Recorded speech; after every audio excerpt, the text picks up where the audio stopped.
Hey everybody, it's Spear, and welcome back to another Archetype 101, where today we are covering Cross Spirit's take on Hirudegarn, which I say Cross Spirit's take, but realistically, it is not that much more different from the way we've seen Hirudegarn play out in his previous archetypes. If anything, I'd say it's more of an extension of what the designers of the game have already pushed for this character as a whole. With that said, guys, if you want to pick up any of the cards that we talk about in today's 101, I have to point you guys over to 3 Mana Inc., the best place in Canada to pick up your DBS singles and sealed product guaranteed. And if you want to see me pilot decks similar to Hirudegarn, I stream over on my Twitch. Links to that will be down in the description down below. With that said, let's just jump right into the archetype. So very quickly, it's evolve-centric like Hirudegarn has always been. Effectively, you are going from some way to get the legs out or the top out of Hirudegarn himself to then get out the main body and then evolve on top of it. And very much this archetype follows that same train of thought. Additionally, it's battle card recursion. Hirudegarn definitely being the hallmark of the battle card that just never leaves or always comes back. And this is no different. You're going to get multiple ways of, if your opponent tries to deal with your board, you're going to have to Hirudegarn recur and come back and be very annoying. And of course, it all kicks off with the leader. So here we have Hirudegarn, 10k auto. When this card attacks, add 1 card from your life to your hand. Look at the top 5 cards on top of your deck. Add up to 1 card among them to your hand, then shuffle your deck. If you added a card to your hand, choose 1 card in your hand and discard. So this is the Self Surge skill, which is very interesting. Here you get to take a life, which I don't think you had to in Self Surge. So you're not plussing because you are pitching a card, but the card quality is absolutely insane in decks that are able to do this. Then awaken when your life is at 4 or less, or you have 1 blue Minotia card and 1 blue Tapion card in your drop area, which is very cool. This indicating that we're going to be playing way more with the hero cards in this build. You may draw 1 card, switch up to 1 your energy active mode, add cards from your life to your hand until you have 5 life left, and flip this card over. As we all know, alternative awaken conditions are incredibly powerful. We love to have them as just ways to be able to mitigate and control how our game plan is going to play out. And this one's pretty easy. You just have to have a Minotia and Tapion in drop, which means you can effectively probably choose to awaken whenever you want. Then on the awaken side, we have Hirudegarn, the Calamity Revived. Auto when this card attacks, draw 1 card. Auto once per turn, when one of your blue battle cards activates its evolve skill from your hand, draw 1 card. So again, leaning into the whole evolve-centric aspect of the deck by giving you an additional plus anytime you do so. And activate battle once per turn, place 2 cards from under one of your blue or green battle cards in their owner's drop area.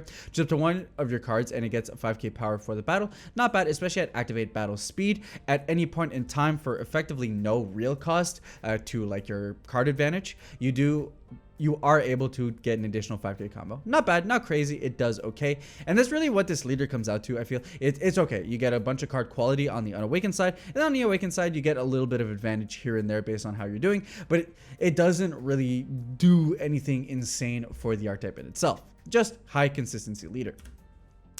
Then, of course, we have the Unison, Holy Bringer of Calamity, 2 specified cost 15k, auto once per turn. If your leader card is a blue Phantom Demon card, and it's your turn, when you play a blue battle card from your drop area, add a marker to this card. So an additional way to get markers on the card, which is really good, especially when we account for wanting to Spirit Boost if we want to add any of those cards into our deck. Then activate main +1, draw 1 card, then choose 1 card in your hand and discard it. So unfortunately, blue does get the short end, where it doesn't get a true draw Unison onto energy, but hey, it's cycle, and we do want to set up our drop, and this is a very easy way to be able to pitch away any Minotias, Tapions, or even Hirudegarns later on that we may want in our drop area. Then -3, activate main, add up to 1 mono blue Phantom Demon card with an energy cost of 7 or less from your drop area to your hand. -3 meaning you can effectively get this out whenever you want. At any point in time, you'll be able to -3 if you need an extension to be able to continue your plays, which is not bad. Then we have the heroes. This time around, Hirudegarn really much focusing on wanting to use the heroes for setup to then go into Hirudegarn pieces, similar to how the other ones do so, but this one with a bit more consistency. Minotia Calamity Challenger, 1 cost 4k blocker. Auto limit 1 if your leader card is a blue Phantom Demon card and it's your turn. When this card is placed in your drop area by your hand by one of your blue card skills, so like the Unison perhaps, play this card from your drop area. So you're not actually negging at this point. Your Unison is effectively plussing you because you are still gaining usability out of the card here in the form of a free blocker. Can't complain too much. Then we have Minotia, the hero's sibling, 1 cost 4k auto. When this card is played, draw 1 card. Activate main 4/1 blue if your leader card is blue and you place this card in its owner's drop area. Look at the top 7 cards from the top of your deck. Play up to 1 hero card with an energy cost of 3 or less among them. Then shuffle your deck. Good consistency. It replaces itself as well as allows you to be able to go into your other pieces, which is super cool. Then we have the Tapion side of the heroes. Tapion Hero Calamity, 1-drop 4K auto. When this card is played, look at the top 5 cards from the top of your deck. Add up to 1 Blue Hero or Phantom Demon card with an energy cost of 3 or less, or 1 Blue Unison card with a specified cost of 2 among them to your hand, and then shuffle your deck. A great consistency piece finds us our Unison, finds us our Phantom Demons, finds us our heroes. Basically anything that the deck wants, effectively this card will find it. Then we just have the vanilla Tapion. You know, nothing insane for the archetype here, but it's worth including because there is synergy between having just a Tapion, doesn't matter, in your drop or in play. So just to note that there is a vanilla one in the set. And then Tapion Calamity Challenger, 4 cost 20k, double strike, EX evolve for double blue on a blue Tapion card with an energy cost of 2 or less. Both of these being viable targets. With the auto, when this card is played, draw 1 card. The way you're probably going to be playing this card, though, very similar to our version of the Red Piccolo. Activate main, limit 1 Spirit Boost for 1 blue cost. And if you have a blue Unison with 15k power or more, and you have the energy, play this card from your hand. So, similar in the sense that it's a very cheap double striker, but, I mean, we're a blue deck, and a blue deck, I guess, have to pay for cards. Who would have thunk? But this still being a great efficient card, it's huge restriction on how you can actually get it on board. But once you do, it's a 20k double striker that draws you a card. Can't complain too much. That is a phenomenal value. Moving on to the Hirudegarn pieces.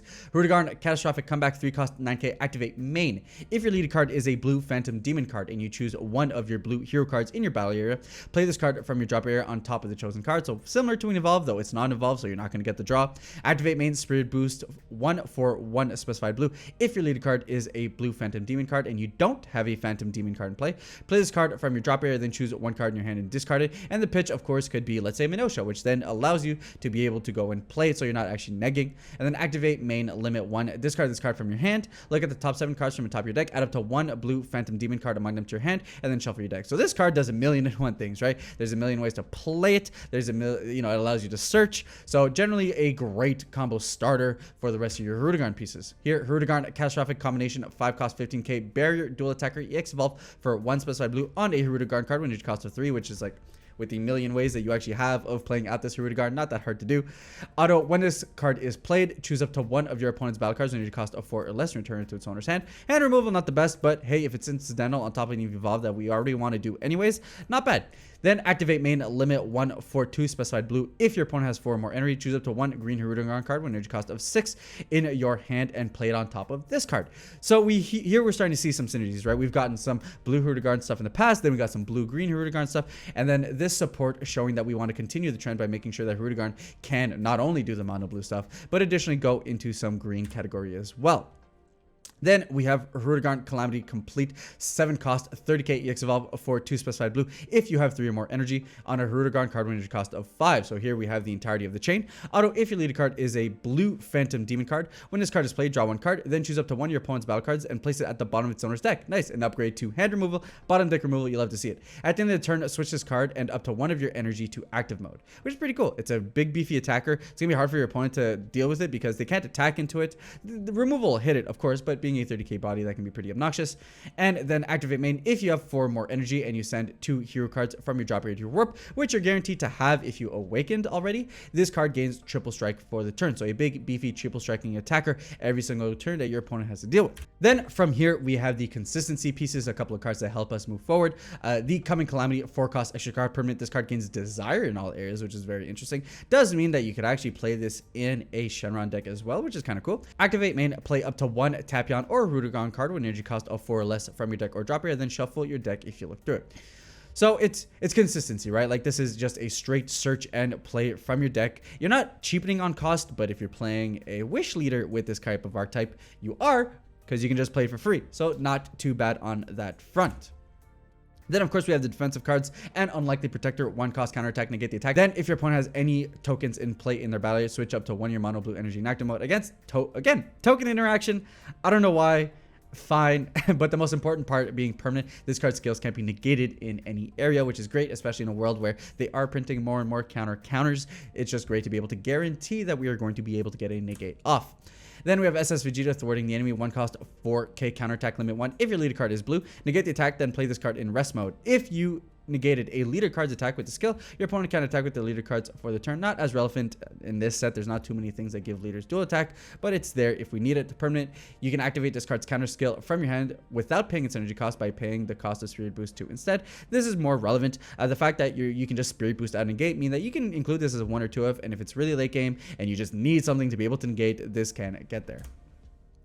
Then, of course, there's old support. Hirudegarn does lean on the blue-green aspect more so than just being mono-blue, especially with the draft box support that we have gotten in the past, and specifically the current set stuff allowing us to play the green stuff from the draft box. So here we have Hirudegarn, Phantasmic Evolution, 6 cost, 25k critical, EX Evolve on an energy cost of 4. So that doesn't EX Evolve, but we can cheat it out with the 5-drop anyways, so hey, there's that. Auto, when this card is removed from your battle area by an opponent's skill or KO, play up to 1 Hirudegarn card with an energy cost of 4 or 9 from your deck or hand. Shuffle your deck if you look through it and you can't play copies of this card for your turn. If you didn't play a battle card, choose your opponent's card and discard. And so again, recursion, right? Like this is the aspect of Hirudegarn that's going to be able to come back if you remove it, be annoying, get more cards on board. Now, you know, it's not part of the main archetype, but if you're going to be playing Hirudegarn in any aspect, odds are you're going to be playing the blue-green, so it'd be amiss of me to not even mention these cards. Then he has activate battle KO. This card chooses up to 2 your opponent's battle cards and KO them.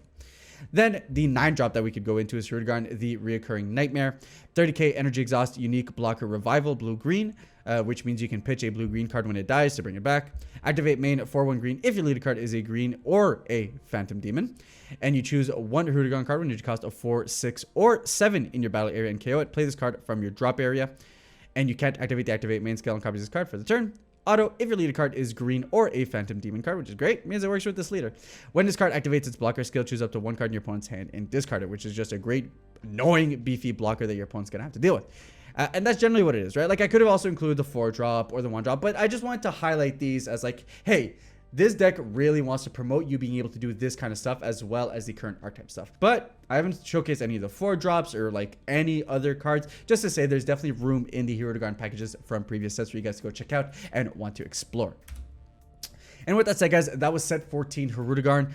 Just really an extension of all the Hirudegarn stuff that was doing beforehand, but now with a leader that's very Cell Surge-like, adding up to the consistency that the deck will be able to play with. With that said, how would you guys build Hirudegarn? There's multiple ways you can go about it. You can use the old stuff, you can stick to the new stuff, and add some blue generic good cards. Many ways you go about it. Maybe you just like the leader because he's effectively a Cell Surge leader. That's kind of cool in its own right. Let me know in the comments down below. Hey, if you guys like the video, give it a thumbs up. If you dislike it, thumbs down works too. You want to catch more than one-on-one videos, we are coming out with them for the rest of the week to wrap up reaching the release of the set. Subscribe button's in the corner. With that said, I'll catch you guys on the next one.